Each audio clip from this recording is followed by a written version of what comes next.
Tonight at 10, the date is set for Britain's forces to leave Iraq. By the end of next July, the military mission will be over for the UK's 4,000 troops.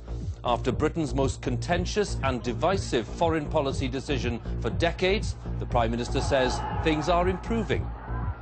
I feel that the task that we set out to do is being done, and that's why we can take a decision to bring most of our forces home. We'll be examining the nature of the British legacy in southern Iraq, also tonight. The economy weakens, and the number out of work is the highest for a decade. It will get worse in the new year. 27,000 Woolworths staff face redundancy. Ministers are openly gloomy. Well, I'd say as candidly as I can that I don't think we reached the bottom in terms of the unemployment figures, but we'll see into the new year. The Liverpool football fan jailed for attempted murder could be pardoned by the Justice Secretary.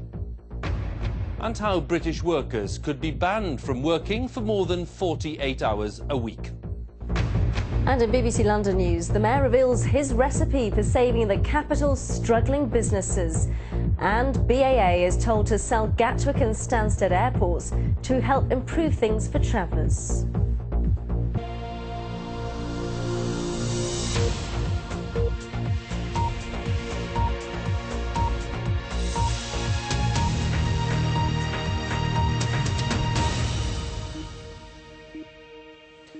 Good evening. British forces will leave Iraq by the end of July next year, more than 6 years after the American-led invasion. The announcement was made by the Prime Minister on a visit to Baghdad today. 178 members of British forces have lost their lives in Iraq since 2003, and it's estimated that hundreds of thousands of Iraqis have died. Paul Adams, our correspondent, is travelling with Gordon Brown, and he sent us this report. We flew into Baghdad with the Prime Minister this morning over a city transformed by long years of war. Two Prime Ministers met with a common goal, bringing to an end a conflict unpopular in both their countries. Gordon Brown finally able to announce a date. We will end our mission on May the 31st, and our troops will be coming home during the next 2 months.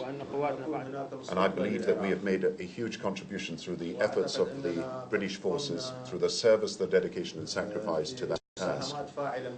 And I believe Iraq is a better place as a result of it.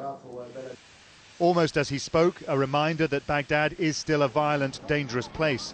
6 people killed, 18 wounded in 2 explosions. The still unfolding aftermath of a war begun almost 6 years ago. More than 100,000 British military personnel